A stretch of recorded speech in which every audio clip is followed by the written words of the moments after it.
సంవత్సర కాలంలో సోనియా గాంధీ, రాహుల్ గాంధీ గారు, ఖార్గే గారి యొక్క నాయకత్వంలో ముఖ్యమంత్రి రేవంత్ రెడ్డి గారు, క్యాబినెట్ మినిస్టర్లు పరిపాలనలో పూర్తిగా శ్రద్ధగా పరిపాలనలో అందించే పరిపాలన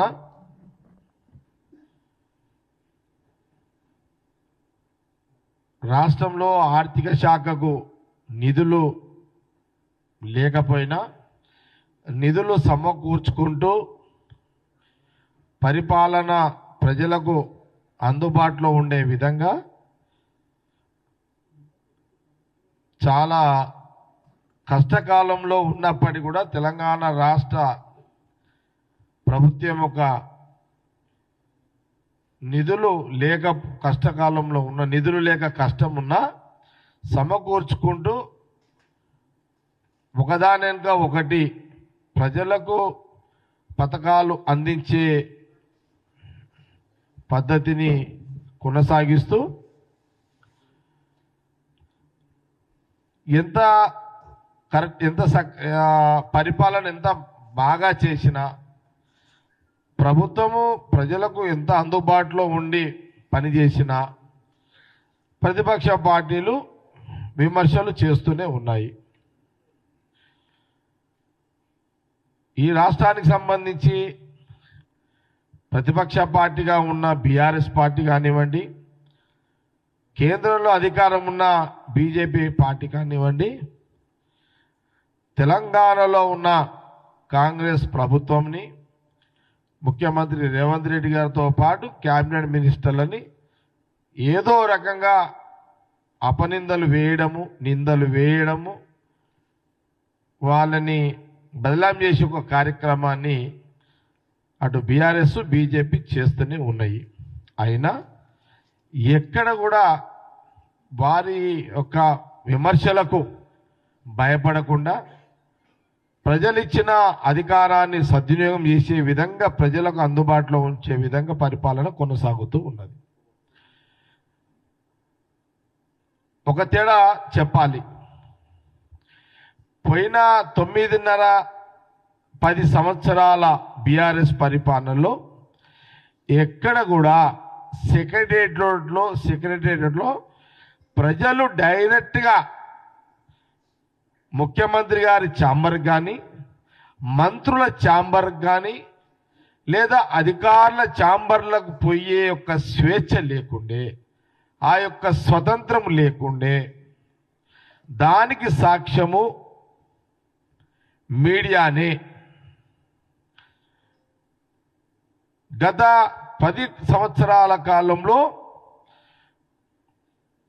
వారి యొక్క పరిపాలన లోపాలను సచివాలయంలో ఎక్కడ బయటపడుతుంది అనే ఉద్దేశంతో ప్రింట్ మీడియా కానీ ఎలక్ట్రానిక్ మీడియాకు సంబంధించిన జర్నలిస్టులను కూడా ఎప్పుడు కూడా సచివాలయంలోకి వాళ్ళకు అవకాశము పోయిన బీఆర్ఎస్ గవర్నమెంట్లో లేదు.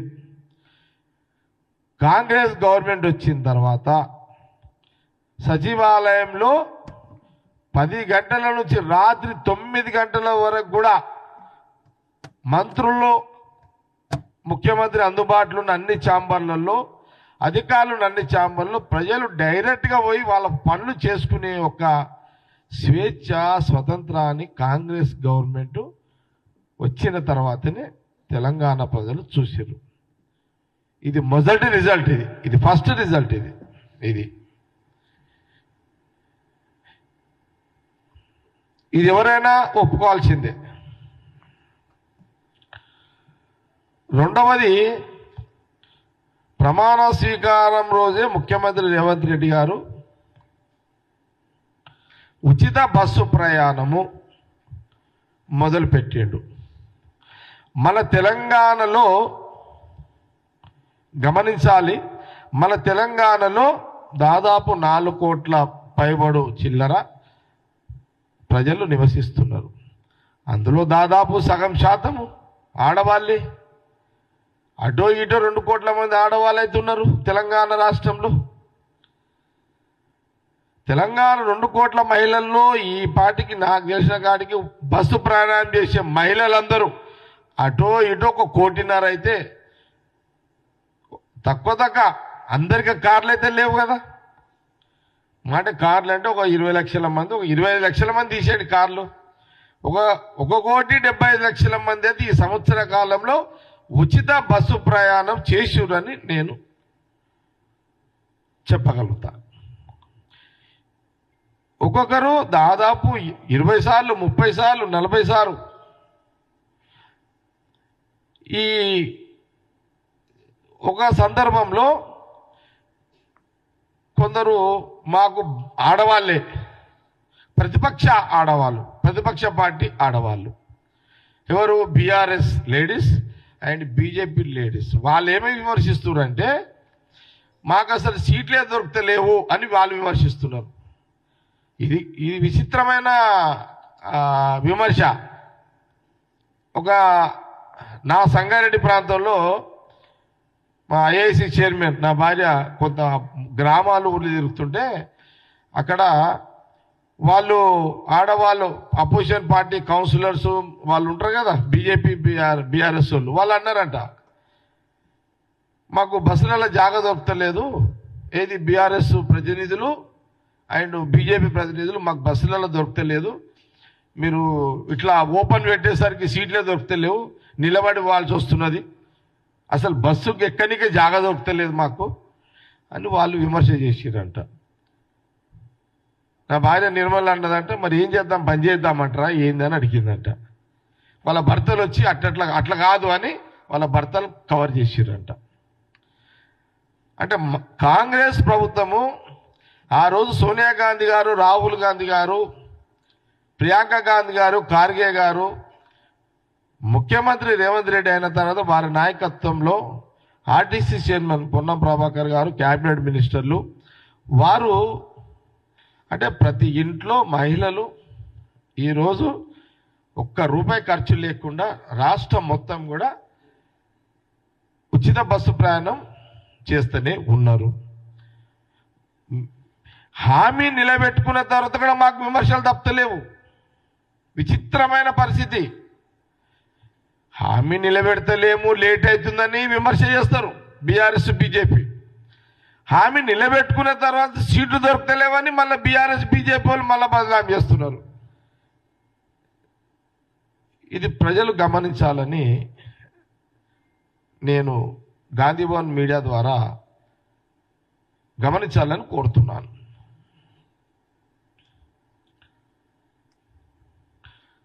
చూడండి, ప్రజాపాలన, ప్రజల వద్దకు అధికారులు, ప్రజల వద్దకు ప్రజాప్రతినిధులు. ఇది కాంగ్రెస్ పార్టీ విధానము, విధి విధానాలు. సోనియా గాంధీ, రాహుల్ గాంధీ, ఖార్గే గారి, ప్రియాంక గారి యొక్క నాయకత్వంలో ముఖ్యమంత్రి రేవంత్ రెడ్డి గారు మా క్యాబినెట్ మినిస్టర్లు తీసుకున్న నిర్ణయంలో ప్రజాపాలనలో అంశాలు ఏమిటివి? ఒకటి, రైతు భరోసా. 12,000 రూపాయలు మేనిఫెస్టో ఆ రోజు రాహుల్ గాంధీ గారు, సోనియా గాంధీ గారు చెప్పింది, ప్రజలకు, తెలంగాణ ప్రజలకు చెప్పింది. ముఖ్యమంత్రి గారు ఈ పరిపాలనలో ఏం తీసుకున్నాడు? ముఖ్యమంత్రి గారు రేవంత్ రెడ్డి గారు తీసుకున్న నిర్ణయం ఏంటి? క్యాబినెట్ మినిస్టర్లు రైతు భరోసా 12,000 రూపాయలు. ఇందిరమ్మ ఆత్మీయ భరోసా అంటే రైతు కూలీలు, అది సంవత్సరానికి 12,000 రూపాయలు. అట్లాగే ఇప్పుడు ఈ రైతు భరోసా ఈ రైతు కూలీలకు సంబంధించిన ఇరిగేషన్ మినిస్టర్ తుమ్మల నాగేశ్వరరావు గారు, ముఖ్యమంత్రి గారు రేవంత్ రెడ్డి గారు. అట్లాగే కొత్త రేషన్ కార్డులు ఉత్తమ్ కుమార్ రెడ్డి గారు, సివిల్ సప్లై మినిస్టర్, సీఎం గారు. అట్లాగే ఇందిరమ్మ ఇండ్లు, ఇది ముఖ్యమంత్రి రేవంత్ రెడ్డి గారు, పొంగులేటి శ్రీనివాసరెడ్డి గారు ఆ శాఖ. ముఖ్యమంత్రి గారు ఈ నలుగురు యొక్క ముగ్గురు మినిస్టర్ల యొక్క సమన్వయంతో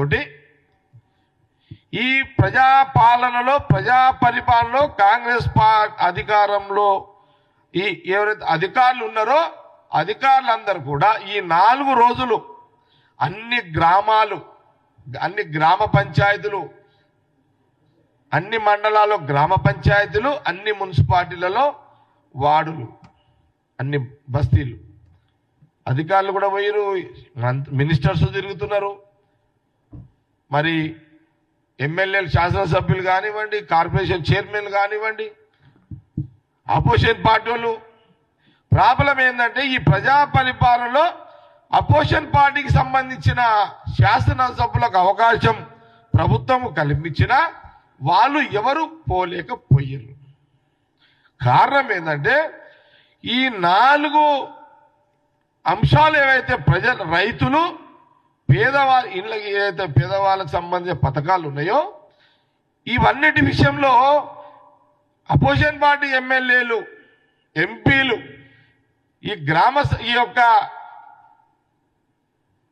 గ్రామాలలో గ్రామ సభలు ఇదంతా పోతే అక్కడ పాజిటివ్ మాట్లాడొస్తుందని వాళ్ళు ఈ యొక్క ప్రజాపాలన ప్రజల దగ్గర పోకుండా మీడియా ముందు చిట్చాట్ చేస్తూ విమర్శలు చేస్తున్నారు ఈ కాంగ్రెస్ ప్రభుత్వాన్ని, ముఖ్యమంత్రి రేవంత్ రెడ్డి గారిని. నేను బీఆర్ఎస్ పార్టీని ఒకటే అడుగుతున్నా, 9.5 సంవత్సరాలు అటు ఇటు 10 ఏళ్ళు మీరు ప్రజల దగ్గరికి మీరు ప్రతినిధులు, అధికారులు పోయే ఒక రోజన్నా మీరు సభలు పెట్టిరా? ప్రజల దగ్గరికి ప్రభుత్వం యొక్క శాసనసభ్యులు, మంత్రులు ప్రజల దగ్గరికి వెళ్ళి మీకు ఇవి చేయాలనుకుంటున్నాము, ఏం మిస్ అయినది, ఏం కావాలని అడిగిన రోజు ఎప్పుడైనా 9.5 ఏళ్ల కాలంలో ఎప్పుడైనా ఉన్నదా? కానీ కాంగ్రెస్ గవర్నమెంట్ వచ్చిన సంవత్సరంలో లోపే ప్రజల దగ్గరికి ప్రభుత్వం అధికారులు, ప్రజాప్రతినిధులు డైరెక్ట్గా 4 రోజులు ప్రజల మధ్యలో ఉండాలని ఆ 4 మీద ఈ యొక్క 4 అంశాల మీద. ఇంకో మాట,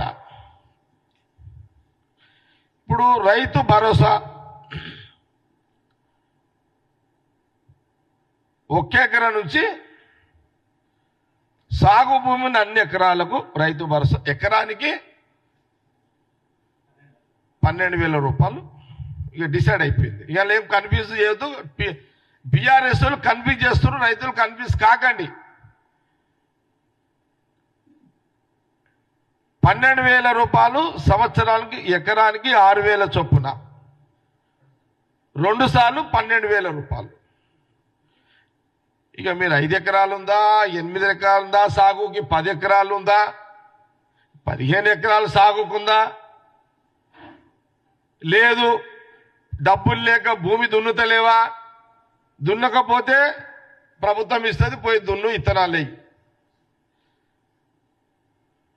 ఇది అధికారులకు ప్రభుత్వం కాంగ్రెస్ గవర్నమెంట్ పక్షాన ముఖ్యమంత్రి గారి యొక్క ఆదేశాలు చాలా క్లియర్గా జిల్లా కలెక్టర్లకు ఆదేశాలు ఉన్నాయి. ఎక్కడ కన్ఫ్యూజ్ కావాల్సిన అవసరం లేదు. రేషన్ కార్డులు పదే civil supply minister Uttam Kumar Reddy గారు చెప్తున్నారు, ఎక్కడ కూడా కన్విన్స్ చేయకండి, కాకండి, ప్రతిపక్షాలు బదలాం చేస్తున్నాయి, వినకండి. కాంగ్రెస్ గవర్నమెంట్, కాంగ్రెస్ పార్టీ గాంధీ భవన్ ద్వారా బీఆర్ఎస్ బీజేపీని ఒకటే ప్రశ్న, బీజేపీ అంటే తర్వాత మాట్లాడతా, బీఆర్ఎస్ మీ గవర్నమెంట్ ఇటు చేసింది కాబట్టి మీకు చెప్తున్నా, మీరు 7 ఏళ్లలో ఎప్పుడైనా ఒక కొత్త రేషన్ కార్డు మీరు ఇచ్చిర్రా? ఇవ్వలే.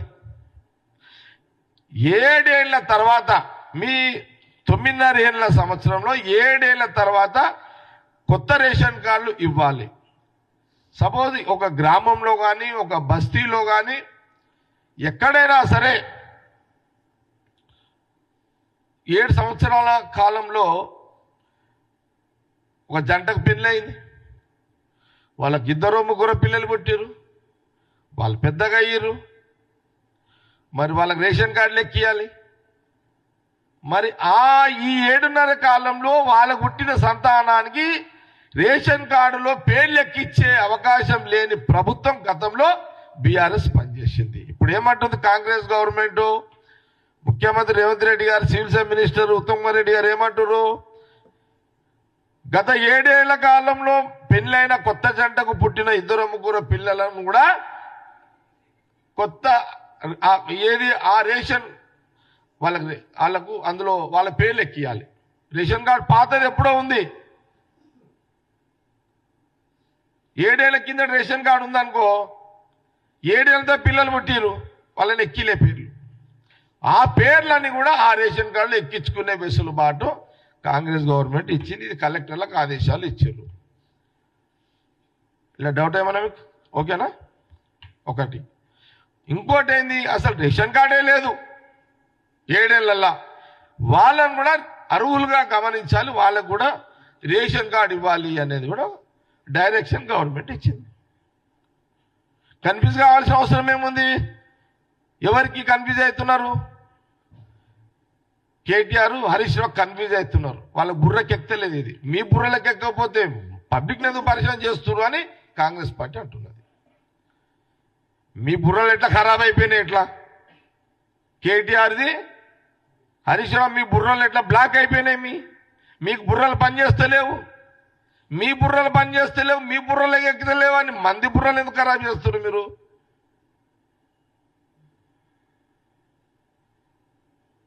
అని కాంగ్రెస్ పార్టీ చాలా స్పష్టంగా తెలియజేస్తుంది. రైతు కూలీలకు clear stand Congress government, Congress party stand ఒకటే. రైతు కూలీల యొక్క సంవత్సరానికి 12,000 రూపాయలు ఇచ్చే ప్రక్రియను మొదలైంది. అందులో భాగమే ఈ యొక్క ఆత్మీయ భరోసా. ఆత్మీయ భరోసా మీన్స్ కొంత జనాలకు అర్థం కావడానికి రైతు కూలీలు, భూమి లేని రైతు కూలీలు, కొంత గ్రామీణ ప్రాంతంలో అర్థం కావాలి కాబట్టి నేను రైతు కూలీలు అంటున్నా. వాళ్ళకి భూమి ఉండదు. కాంగ్రెస్ గవర్నమెంట్ ఏమన్నది, గవర్నమెంట్ వస్తే వాళ్ళకు సంవత్సరానికి 12,000 రూపాయలు ఇస్తామని అన్నాం. అది కూడా ఈ 4 రోజుల ప్రజాపాలనలో ఇంక్లూడ్ కావడం జరిగింది. ఇది ముబ్బుర్రలకి ఎక్కలేదు కేటీఆర్ గారి ఇష్టాకి. ఇంత స్పష్టంగా చెప్తే మీ బుర్రలకు ఎందుకు ఎక్కించుకుంటలేరు? ఓకే, మీరు అపోజిషన్ పార్టీ మీ బుర్రలకు ఎక్కించుకోరు, మేము చేస్తుంటే మీకు కడుపు మంట, కళ్ళు మంట. అయ్యో కాంగ్రెస్ నిలబెట్టుకుంటుంది మాట, కాంగ్రెస్ గవర్నమెంట్ నిలబెట్టుకుంటుందనే మీకు ఆవేదన ఉండొచ్చు, కాదంటలేను. 9.5 సంవత్సరాలు అధికారానికి రుచిపడ్డ బీఆర్ఎస్ నాయకులకు అపోజిషన్కి పాత్రకు వాళ్ళు తట్టుకోలేకపోతున్నారు. అసలు ఇంకా 4 ఏళ్ళు ఎప్పుడైపోతుందా, అది ప్రజలు మళ్ళీ అప్పుడు అవకాశం ఇస్తారా మాకు అనే ఒక దాని మీదనే ఉన్నారే. కానీ అరే మీరు అందియలేని పరిపాలన కాంగ్రెస్ గవర్నమెంట్ అందిస్తుంది. ఇక్కడ నేను జగ్గారెడ్డిగా ఒక కాంగ్రెస్ పార్టీ నాయకుడిగా, కార్యకర్తగా నేను మీడియా ముందుకు వచ్చినా అంటే క్లారిటీ నాకు ఉంది కాబట్టే వచ్చినా. నాకు క్లారిటీ ఉంది 4 విషయాలలో. నేను అధికారులతో కూడా మాట్లాడినా. లేదు సార్, చాలా క్లియర్గా ఉంది కాంగ్రెస్, మన గవర్నమెంట్ యొక్క డైరెక్షన్, కాంగ్రెస్ గవర్నమెంట్ డైరెక్షన్ చాలా క్లియర్గా ఉంది. ఈ 4 రోజు పరిపాలనలో ఇదంతా కూడా, ప్రజల పరిపాలనలో ఇదంతా కూడా క్లియర్గా ఉంది. ఇందిరమ్మ ఇల్లు చాలా క్లారిటీ ఏంటంటే, ఎవరికైతే ప్లాట్ ఉంది వాళ్ళకి ఇల్లు లేదు, ఖచ్చితంగా వాళ్ళకు 5 లక్షల రూపాయలు ఇమీడియట్లీ ఇవ్వాలి. ఇది కాంగ్రెస్ గవర్నమెంట్ తీసుకున్న నిర్ణయం. ఎస్సీ కానీ, ఎస్టీ కానీ, బీసీ కానీ, మైనార్టీ కానీ, రెడ్డి కానీ, బీసీ కానీ, సమస్త కులాలు, సమస్త మతాలు అందరికీ కూడా ఇందిరమ్మ ఇల్లు ఉంది ఆల్రెడీ. మళ్ళీ ఇల్లు కడతా అంటే రాదు, అసలు ఇల్లే లేదు. జాగా ఉంది, ఇల్లు కట్టుకోవడానికి ఫస్ట్ ఫేజ్ అదే. ఎవరికైతే జెన్యూన్గా ఇల్లు జాగా ఉంది, ఇల్లు లేదో ఫస్ట్ వాళ్ళకే ఇందిరమ్మ ఇల్లు 5 లక్షల రూపాయలు. ఈ ప్రజా పరిపాలనలో ఇది కూడా దాన్ని ఇంక్లూడ్ చేయడం జరిగింది.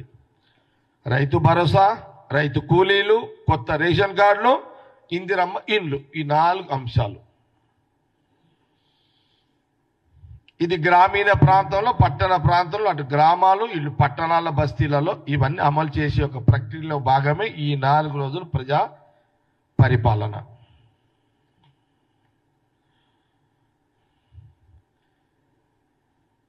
మీ గవర్నమెంట్లో మీరు ఊర్లలో పోలే, బస్తీలలో పోలే, మీరు పోలేరు, మమ్మల్ని పోవద్దు అంటున్నారు. ఇది ఎక్కడ? ఇదేమి పద్ధతి? ఇది మీది.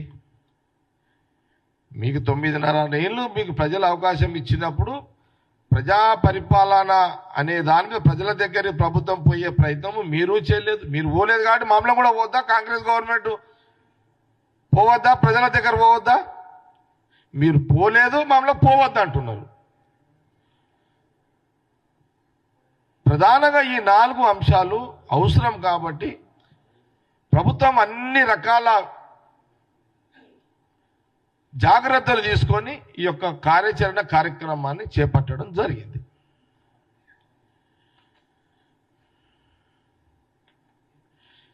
ప్రజల దగ్గర పోవడానికి ఆనాటి కేసీఆర్ గారు భయపడ్డారు. ప్రజల దగ్గరికి పోవడానికి ఆనాటి ముఖ్యమంత్రి, ఇప్పుడున్న ప్రతిపక్ష నాయకుడు కేసీఆర్ గారు ప్రజల పాలనకు భయపడ్డాడు. ఈరోజు ప్రజల పాలనకు, ప్రజల దగ్గర వెళ్ళడానికి ఇప్పుడున్న ముఖ్యమంత్రి రేవంత్ రెడ్డి గారితో పాటు ఎంటైర్ క్యాబినెట్ మినిస్టర్లు భయపడలేరు. ఎన్ని కష్టాలున్నా సరే ప్రజల దగ్గర వెళ్ళాలి అనే ఉద్దేశంతో ప్రజా పరిపాలన కార్యక్రమాన్ని తీసుకోవడం జరిగింది. నేను గ్రౌండ్లో ఈ 4 పథకాలు ఏదైతే ఉన్నాయో కాంగ్రెస్ గవర్నమెంట్ మీకు చాలా క్లారిటీగా నాకు నేను పూర్తిగా సాటిస్ఫాక్షన్ తోటి వచ్చి మీడియా ముందు మాట్లాడుతున్నా. ఒకటి లేకపోతే నేను రాకుంటే, నేను కన్ఫ్యూజన్ ఉంటే నేను రాకుంటే, నేను ఇందులో ఎక్కడ నేను అన్యాపీగా ఉన్నా నేను రాకుంటే, ఇది ఫస్ట్ అయితే మా ఎంట్రీ. సరే, సెకండ్ ఫేజ్ వచ్చినప్పుడు ఇంకా ఎంతమందికి అందాలి, ఎక్కువ మందికి అందాలి అనేది మళ్ళీ సెకండ్ ఇయర్లో మళ్ళీ అది వేరే చర్చ. మొదలైతే ఎంట్రీ కావాలనే ఉద్దేశంలో ఇదంతా ప్రక్రియ.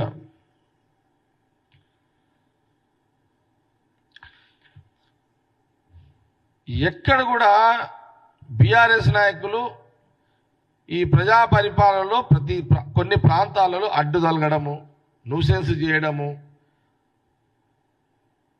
ఈ రకంగా అడ్డంకులు ప్రయత్నాలు చేశారు. కానీ ఎక్కడ కూడా ప్రజలు చేయలే. ప్రజా పరిపాలన అంటే అర్థం ఏంటిది? ప్రజలు స్వేచ్ఛగా వచ్చి మాట్లాడే అవకాశం కల్పించుడే కదా ప్రజా పరిపాలన. అపోజిషన్ పార్టీగా నువ్వు అడుగు, కానీ నువ్వు దాన్ని రాధాంతం చేయడము, పొలిటికల్గా డైవర్షన్ చేయడము, ప్రజలకు నష్టం చేసే విధంగా మీరు పాత్ర పోషించరు ఈ 4 రోజులు కూడా. ఈ మధ్యలో అదే మీకు జరుగుతున్నది.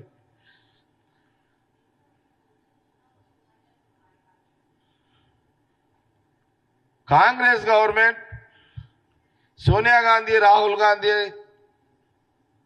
ప్రియాంక ఖర్గే గారి యొక్క నాయకత్వంలో ముఖ్యమంత్రి రేవంత్ రెడ్డి గారు, వారి డైరెక్షన్లో కాంగ్రెస్ గవర్నమెంట్ ముఖ్యమంత్రి రేవంత్ రెడ్డి గారితో పాటు క్యాబినెట్ మినిస్టర్లు ప్రజాపాలన పేరుతో ముఖ్యమంత్రి గారు తీసుకున్న నిర్ణయము, అధికారులు, ప్రజాప్రతినిధులు ప్రజల దగ్గర వెళ్ళి తీసుకున్న నిర్ణయము చాలా మంచి నిర్ణయము.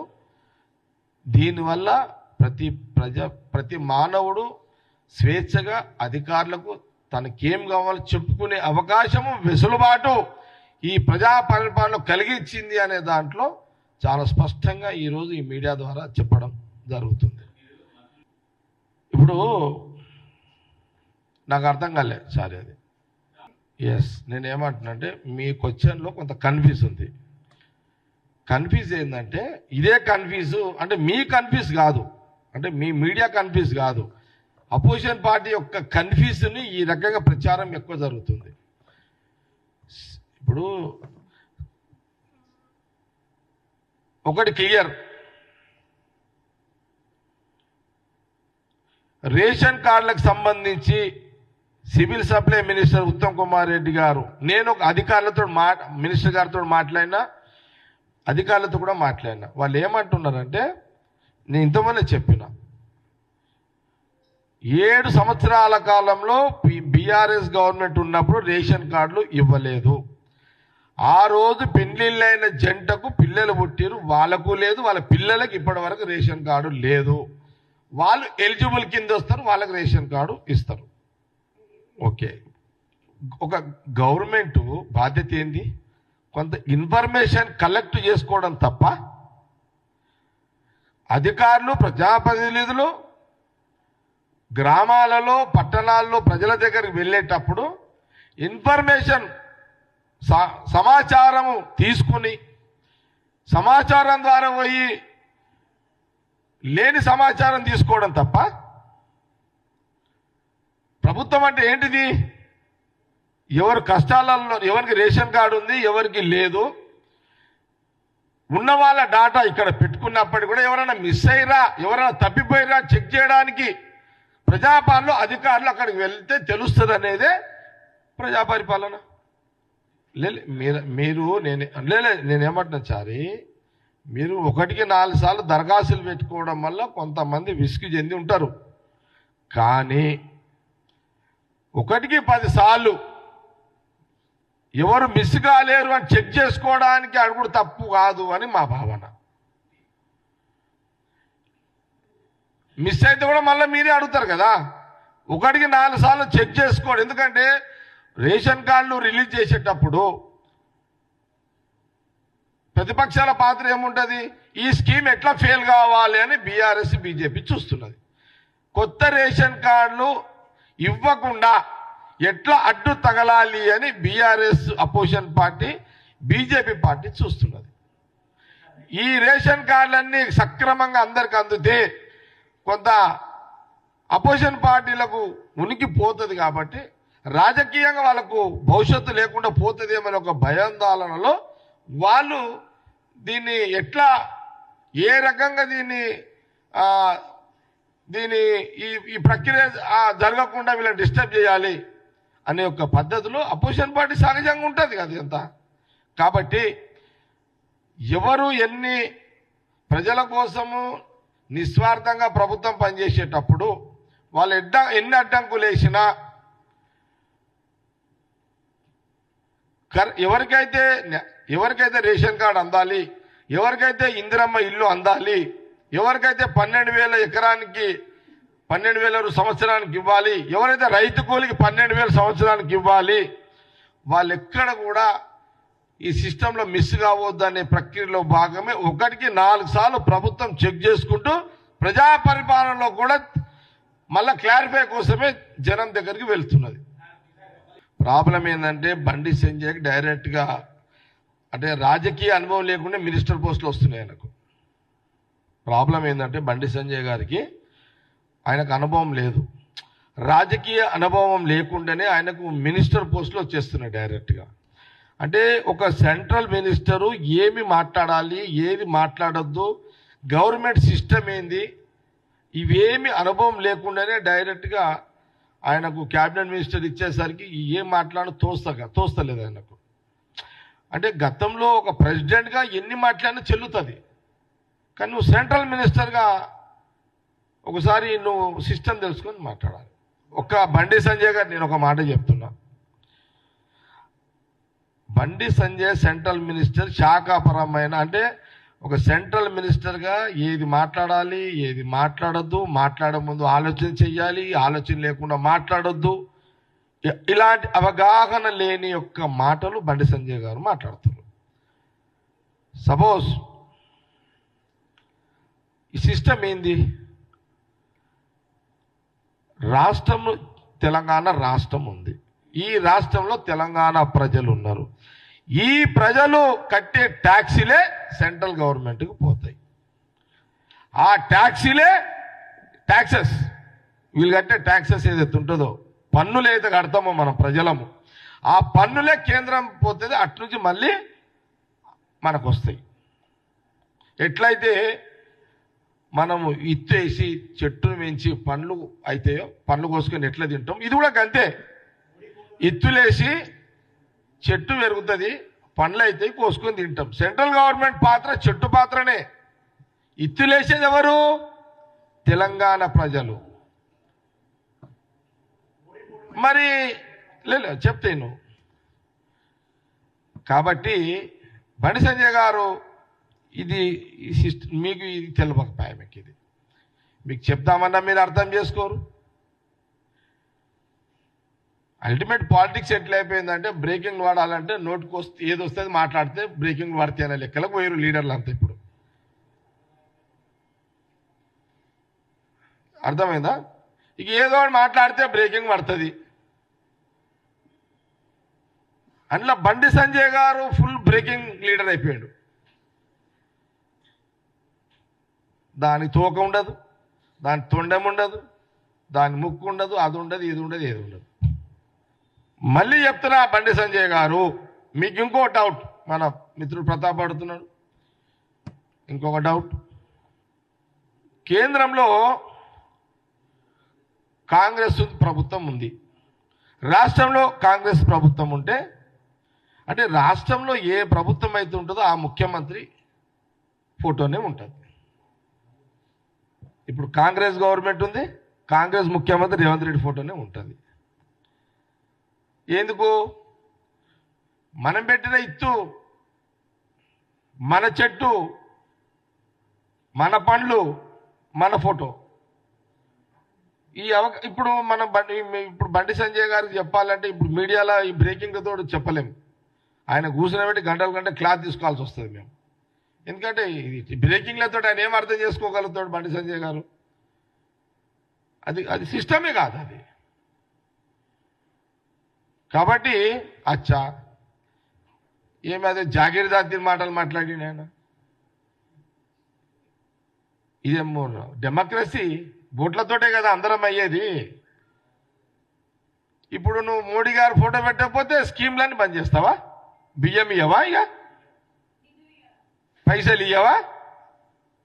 తెలంగాణ ప్రజలారా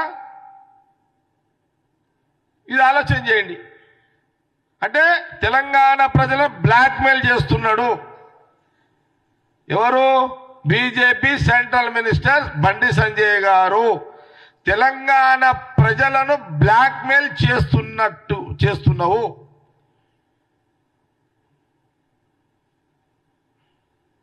అంటే బియ్యంకి పైసలు ఇయ్యవా? రేషన్ కార్డులకు నిధులు ఇయ్యవా? అసలు బియ్యమే ఇయ్యవా?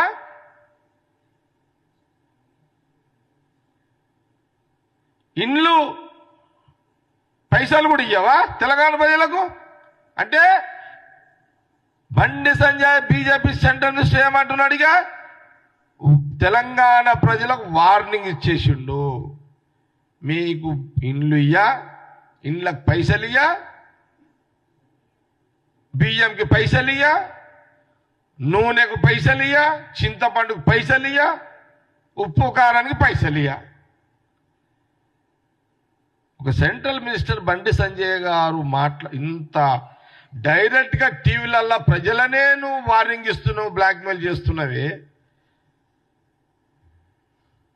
ఏమి రేవంత్ రెడ్డి గారు ఇంటికి ఇస్తున్నావు ఏమన్నా? ఇదేమన్నా అబ్బాయి నువ్వు ముఖ్యమంత్రి రేవంత్ రెడ్డి గారికి ఆయన ఇంటికి పంపుతున్నావు అంటే నువ్వు ముఖ్యమంత్రి కొట్లాడుకో, అది వేరే విషయం. నువ్వు రాజకీయంగా సీఎం రేవంత్ రెడ్డి గారితో నువ్వు కొట్లాడుకో, అది రాజకీయంగా ఆయన నీతో కొట్లాడతాడు. కానీ తెలంగాణ ప్రజలకు నేను బియ్యం పైసలు ఇయ్యా, నేను ఇండ్లకు పైసలు ఇయ్యా, చింతపండుకు పైసలు ఇయ్యా, ఉప్పుకు పైసలు ఇయ్యా అంటే ఇంత దౌర్జన్యమా బీజేపీ?